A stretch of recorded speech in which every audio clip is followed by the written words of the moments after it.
Let's hear this.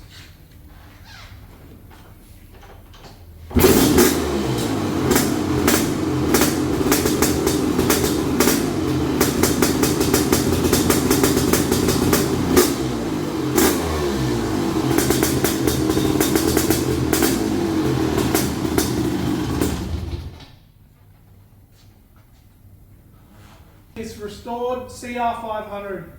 We started at the frame, we got that back to bare metal, the rails were fixed, checked for rust, checked for cracks, swing arm, same thing, full restoration. Every nut and bolt on this bike has been restored or replaced with zinc plating. We've vapor blasted the alloy, Cerakoting where it's needed. Believe it or not, genuine Honda tank, usually they go yellow and it's hard to get them back. The forks were pitted, they've had a full restoration, been re-hard anodized. This bike will not disappoint. It is ready to race or go in the man cave.